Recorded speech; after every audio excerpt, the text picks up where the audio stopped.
একটা নিউজ দেখলাম গো, ডিপ জলের নাম শুনছেন আপনারা? এ খলনায়ক ডিপ জল ওর দুই বোন কান দিচ্ছে, দুই তিনটে বোন আছে নাকি, তারা কান্নাকাটি করে বলতেছে আমাদের ভাই খল অভিনেতা মনোয়ার হোসেন ডিপ জল আমাদেরকে বাপের সম্পত্তি বুঝে দেয়নি, এজন্য তারা আন্দোলন করতেছে, সাংবাদিক সম্মেলন করে তারা কান্নাকাটি করতেছে। সোশ্যাল মিডিয়াতে দেখলাম ও ওর বোনেরা বলতেছে ও যেরকম খল অভিনেতা ভিলেন আমাদের সাথে ভিলেনি করছে, আমাদের বাবার পৈতৃক সম্পত্তি এখনো বুঝে দেয়নি, 200 বিঘার উপরে নাকি জমি সব ডিপ জল একাই খাচ্ছে। কথা কি বুঝতে পারতেছেন? রাগ করতেছেন আপনারা? এখন ডিপ জল আবার বলতেছে না আমি মেলা কিছু দিছি, আমার ভাগ্নেগের জন্য এ করছি সে করছি, নানান কথা আলোচনা সমালোচনা চলতেছে। আমরা যেটুকু বুঝি বা বলতে চাই, এ সমাজে এরকম অসংখ্য ভাই আছে বোনের সম্পদ বুঝে দিতে চায় না। এ কথা বলে না কেন? সেটা শুধু ডিপ জল না, এরকম বহু ডিপ জল এই এলাকাতে আছে। কে চাচা কথা ঠিক আছে? বোনের হক বুঝে দেয় না, আছে না? না খালি খল অভিনেতা ডিপ জল না, পাড়ায় পাড়ায় ডিপ জল আছে যে বোনের সম্পদ বুঝে দেয় না, আছে না? না বাপের আগে সম্পত্তি বুঝে দে। ডিপ জল বলতেছে ভাগ্নের উপকার, ভাগ্নের চিন্তা পরে, আগে বোন যে হকটা পাবি ওইটাকে বুঝে দাও। কি কম বাপের সম্পত্তির মধ্যে বোনের হক আছে না? না বোন পাবে না, তা আপনার বোনের হকটা আপনি বুঝে দেন। যদি কোনো কারণে ভাই মরে যায়, ভাতিদের হক নষ্ট করে, এরকম ডিপ জল মার কাছে আছে না? নাই রাগ করতেছে? আরে সমাজ খল অভিনেতা আজকে তার নামে প্রত্যেকটা চ্যানেলে নিউজ হচ্ছে যে বোনের সম্পত্তি বুঝিয়ে দিচ্ছে না ডিপ জল। আজকে সমাজে এগুলো চলতেছে। এজন্য বলতেছি বাজান, আপনার বোনের সম্পদের হক আপনি বুঝে দেবেন, পারবেন তো ইনশাআল্লাহ? এই পৃথিবীর জমিনে আপনার নামাজ রোজায় ত্রুটি থাকলে আল্লাহ মাফ করে দিতে পারে, এটা আল্লাহর হক। কিন্তু পৃথিবীর জমিনে কেউ যদি বান্দার হক নষ্ট করে, ওই বান্দা তাকে ক্ষমা না করা পর্যন্ত আল্লাহ ক্ষমা করবে না। কথা বলেন ঠিক কিনা? এজন্য আপনার বোনের হক আপনি নষ্ট করেছেন, আপনার বোন আপনাকে মাফ না করে দিলে কিয়ামতে আপনাকে বাঁচানোর আর কেউ নাই। এই কথা বলেন ঠিক কিনা? এইজন্য যার যতটুকু হক, অনেক বাবা আছেন বড় ছেলেকে বেশি দেয়, ছোট ছেলেকে কম দেয়, হকের মধ্যে কম বেশি করে।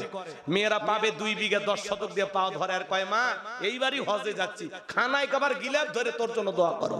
এ হাজি গিলাপ ধরে দোয়া পরে, আগে হকটা বুঝে দে, তাছাড়া তোর হজ বাংলাদেশের বিমানবন্দর পার হবে না। কথা বলে ঠিক কিনা? 2 বিঘার জায়গায় 10 শতক দিয়ে খানায় খাবার গিলাপের দোয়া, নিজের জন্য আগে দোয়া কর। এ কথা বলেন নাকি আপনারা? অনেক গরিব হাজি আছে না, 3 বার হজ করে আসে জমির আল ঠেলে, আছে না? নাই 5 ওয়াক্ত নামাজ পড়ে তাসবিহ ঠেলে, আবার নতুন বাজারে ডয়ার খুলে বসে থাকে সুদের টাকা তোলার জন্য। এই সুবহানাল্লাহর দাম আছে, এই সিজদার দাম আছে। এই শোনা আসুন, সুদ ঘুষ অন্যায় অপরাধ জুলুম থেকে আমরা বেঁচে থাকি, অন্যের হক আমরা নষ্ট করব না, ভাই বোনের হক আমরা বুঝে দেব। মা বাবা হয়েছেন সঠিকভাবে সন্তানদের হক বুঝে দিবেন, কাউকে বেশি দেবেন না, কাউকে কম দেবেন না, যার যতটুকু প্রাপ্য ততটুকু বুঝিয়ে দেবেন। আল্লাহ আমাদের বোঝার তৌফিক দান করেন। চিল্লায় বলেন আমিন। কি সমস্যা খালি ডিপ জলের পরিবারে নাকি এরকম হাজারো ডিপ জলের পরিবার বাংলাদেশে আছে? হ্যাঁ জোরে বলেন আছে না? একই অবস্থা। আমার ভাইয়েরা মন খারাপ করবেন না বাজান, যে কথা আমি বলতে চাচ্ছিলাম গভীর মনোযোগ দিয়ে কথাগুলো শুনে যান। এইবার জুলেখা একা কান্নার অভিনয় কইরা এত কান্নাকাটি করলেন, কান্না করতে করতে মিথ্যা তহমত দিয়া, মিথ্যা দর্শনের আসামি বানাইয়া আল্লাহর নবী ইউসুফ আলাইহিস সালামকে জেলখানায় বন্দী করলেন। এই জুলেখার অপবাদের কারণে, মিথ্যা ষড়যন্ত্রের কারণে, নারীদের চক্রান্ত ষড়যন্ত্র বড় মারাত্মক। শয়তানের চাইতেও নারীদের চক্রান্ত বেশি কঠিন। কথা কি বুঝছেন? এই নারীদের চক্রান্ত, নারীদের ছলনার ফাঁদ, এটা বড় মারাত্মক। জুলেখা ছলনার ফাঁদে ফেলে ইউসুফ নবীকে ধর্ষণের আসামি বানায়া 9.5 বছর জেলখানায় বন্দী করে রাখলো। আজও যারা আলেমদেরকে ধর্ষণের আসামি বানায়া জেলখানায় বন্দী করতে চায়, ওরা হলো এই যুগের জুলেখা। কথা বলেন ঠিক কিনা? ওরা ডিজিটাল জুলেখা। কথা বলেন রাগ করতেছেন নাকি আপনারা? আমার ভাইরা মন খারাপ করবেন না, কষ্ট মনের মধ্যে নেবেন না।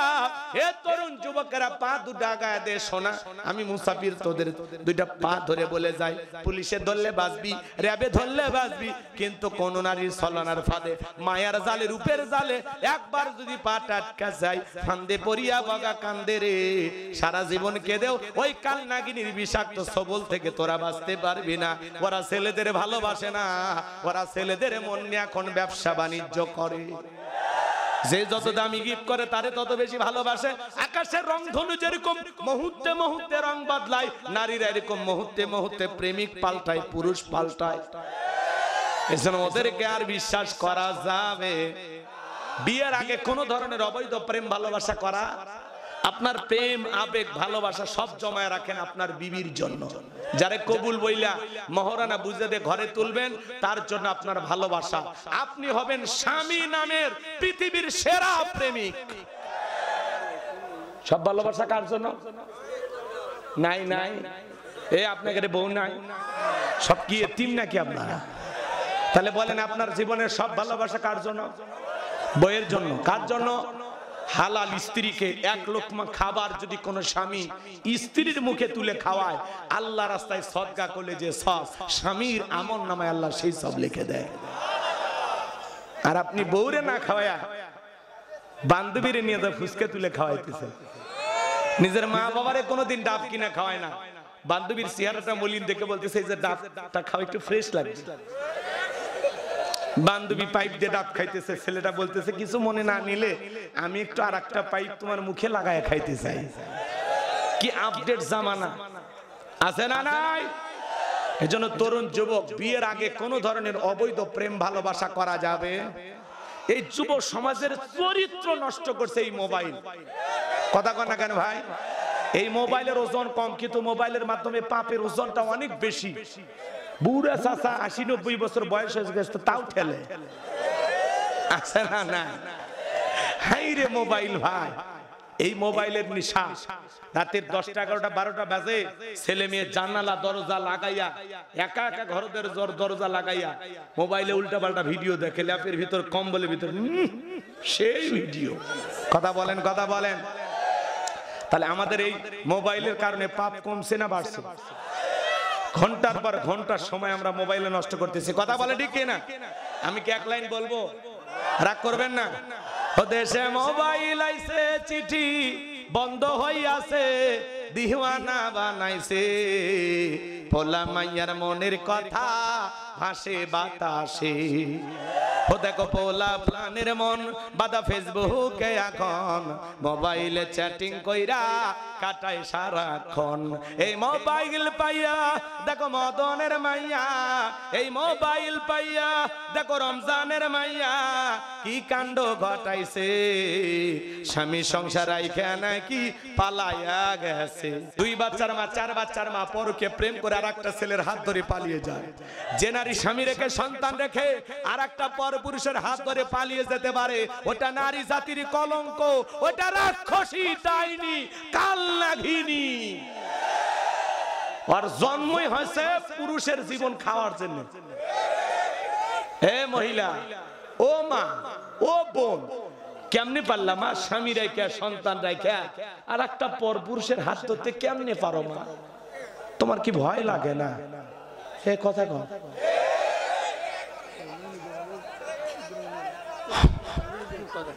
কি হলো চাচা, গল্প করতেছেন? সরি তো 2 বার হয়ে গেল। মুরব্বী মানুষ, পেছনে কথা বলা হবে না তো, কথা বললে আমার সমস্যা হয়। এগুলো কথা কি বাস্তব না? সমাজের সাথে মিলে না? এগুলো কি একটু তুলে ধরার দরকার নাই? বাস এতটুকু বুঝতে হলো। যাই হোক, আর কষ্ট না দিই। বিরক্ত হয়েছেন আপনারা? এই পরকীয়ার অভিশাপে হাজারো পরিবার ধ্বংস। কথা বলেন। আমাদের গত কয়েকদিন আগে বগুড়াতে এই পরকীয়ার সন্দেহে 2টা শিশুকে জবাই করছে, স্ত্রীকেও জবাই করছে। কথা বলেন, দেখছেন না? নিউজ দেখছেন না? আর একটা মহিলা শামিমা নাম, 15টা ঘুমের ট্যাবলেট স্বামী খিলেছে। কয়টা? 15টা ঘুমের ট্যাবলেট খিলে পরকীয়ার প্রেমিকক ডাকে স্বামী বিছানার থেকে তুলে নিয়ে যা, ওই যে বাড়ি বিল্ডিং করার যে কলম গুলো দেখছেন, কলম সিমেন্ট দিয়ে রড দিয়ে বানায়, দেখছেন ওই কলমত নিয়ে যা খালি মাথা এরকম এরকম করে করে মাথা থেতলে করে ফেলে দিছে, থেতলে ফেলে দিয়ে চেহারার একেবারে বিকৃতি করে ফেলে দিছে। তাহলে কোন এই পরকীয়া কি ভালো না খারাপ? এর কারণে হাজারো নারীরও জীবন নষ্ট হচ্ছে, হাজারো পুরুষেরও জীবন নষ্ট হচ্ছে। এই পরকীয়ার জন্য যেরকম নারী দায়ী, এরকম পুরুষও দায়ী। এক হাতে তালি বাজে না। তুমি কি মনে করেছো যুবক তোমার কোনো দোষ নাই? এই ছেলে তোমাকে বলছি, তোমার স্ত্রীর সাথে যদি কেউ পরকীয়া প্রেম করে মাইনে নিবা? এ জোরে বলেন মানবেন? আপনার স্ত্রীর সাথে পরকীয়া প্রেম করলে আপনি মানবেন না। আপনি যার সাথে পরকীয়া প্রেম করতেছেন সেটাও না কারো স্ত্রী, কারো না কারো মেয়ে, কারো না কারো মা।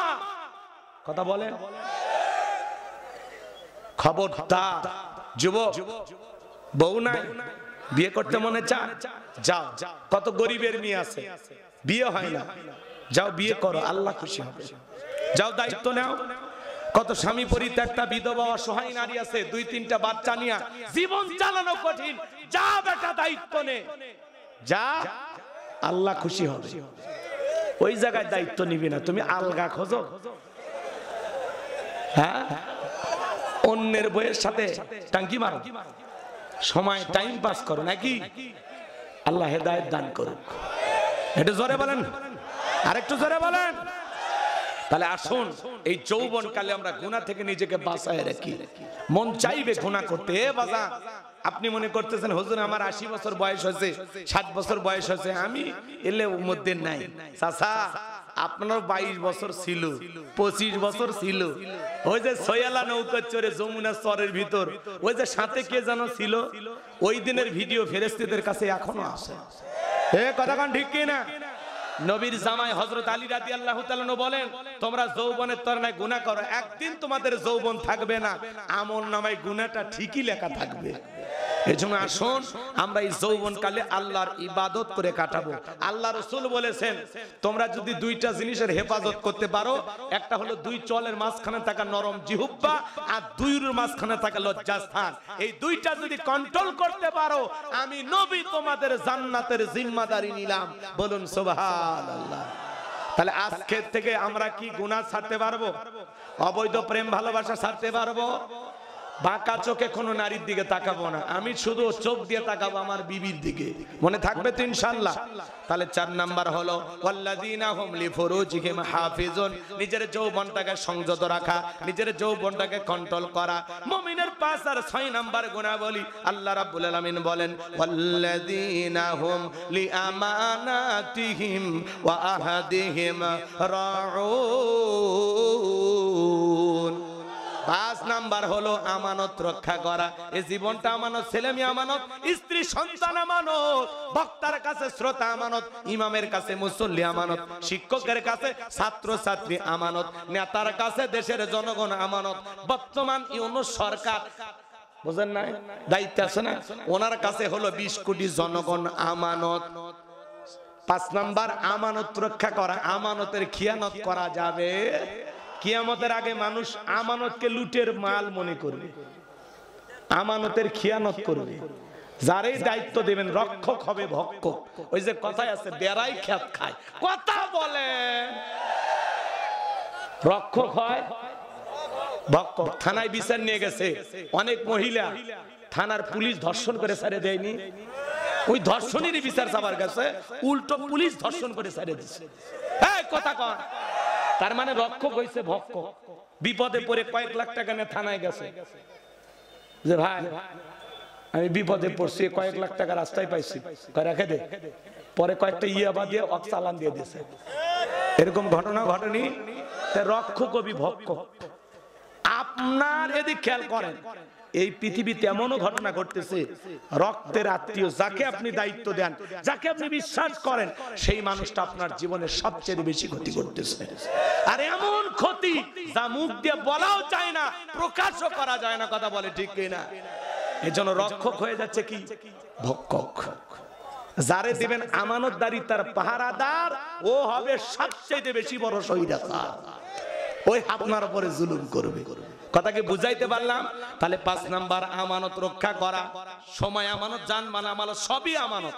ছেলে মেয়ে সম্পদ সময় সবকিছু আমানত। আপনার জীবনের সকাল থেকে সন্ধ্যা পর্যন্ত, সন্ধ্যা থেকে রাত পর্যন্ত প্রত্যেকটা সময়ই হলো আমানত। তাহলে আমানতের খেয়ানত করা। 6 নাম্বার ওয়াদা প্রতিশ্রুতি রক্ষা করা। মুমিন মুখে যা বলে অন্তরে তা বিশ্বাস করে, কাজে তা বাস্তবায়ন করে। মুমিন কোনোদিন প্রতিশ্রুতি ভঙ্গকারী হতে পারে না। জবানে যা বলবেন জবান ঠিক রাখবেন, পারবেন তো ইনশাআল্লাহ? সামনে কিন্তু ওয়াদা দেওয়ার মৌসুম আসবে। এক এক নেতা মাইক ধরবে আর হাজার হাজার ওয়াদা দেবে, নির্বাচনে পাশ করার পরে একটা প্রতিশ্রুতি পালন করবে না। কথা কি বোঝা গেল? তাহলে 6 নাম্বার ওয়াদা প্রতিশ্রুতি রক্ষা করা। 7 নাম্বার ওয়াল্লাযীনা হুম আলা সালাওয়াতিহিম ইউহাফিজুন। 7 নাম্বার হলো যত্ন সহকারে সালাত আদায় করা। যে ব্যক্তি আসরের নামাজ পড়ে মাগরিব পর্যন্ত মন টাঙানো থাকে মসজিদের দিকে, মাগরিব পরে এশা পর্যন্ত টাঙানো থাকে। শোনেন, এই বসো বসো বাবা, এক্ষুনি দোয়া হবে, বসেন না। আল্লাহ 1 নাম্বার সালাত দিয়ে শুরু করলো, 7 নাম্বার সালাত দিয়ে শেষ করলেন। তাহলে সালাতের গুরুত্ব সবচেয়ে কম না বেশি? আল্লাহ বলতেছেন ভাই ওয়াজ আমার নাই, যে দেখেন ওয়াল্লাযীনা হুম আলা সালাওয়াতিহিম ইউহাফিজুন, এটা 9 নাম্বার আয়াত। কয় নাম্বার? আর গুণাবলীতে 7 নাম্বার গুণাবলী। আল্লাহ বলতেছেন ওয়াল্লাযীনা হুম আলা সালাওয়াতিহিম ইউহাফিজুন, যারা নিজেদের সালাত যত্ন সহকারে আদায় করে। নামাজটা যত্ন সহকারে হওয়া লাগবে। কথা কি বুঝাইতে পারলাম? শুধু একা নামাজ পড়লে হবে না, স্ত্রী